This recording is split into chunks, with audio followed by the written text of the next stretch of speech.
Well, in less than 2 weeks, the nationwide eviction ban will expire. The whole thing was put in place to help millions of people who couldn't pay their rent during the pandemic. Well, now Middle Tennessee organizations are making sure you're prepared when the eviction ban ends. News 4's Cameron Taylor working for you tonight and explains what you need to know.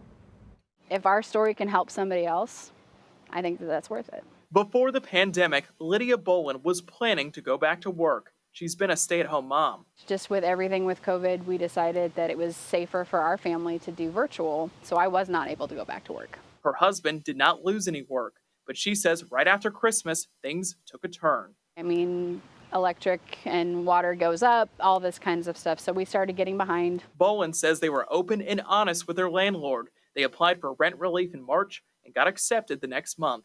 There's a lot of embarrassment that comes with this kind of thing, but at the same time, how many people do we know in this town alone that are going through similar situations? During the pandemic, there's been a nationwide ban on evictions. The CDC has said they will not be extending it again.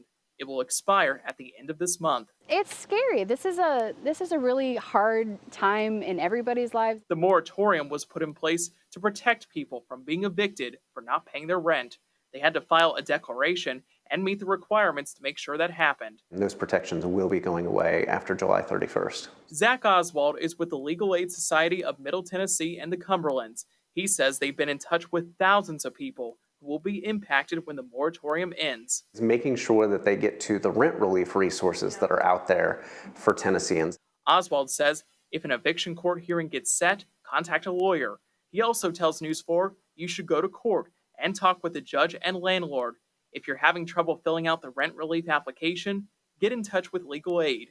For Boland, her rent is paid up until the end of August, and she says she won't hesitate to apply for more assistance if she and her family need it. At the end of the day, we're all people. We need to help each other out.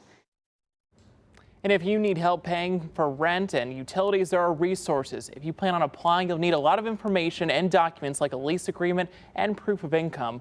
We have the links to the resources on the News 4 app. Cameron Taylor, News 4 Nashville.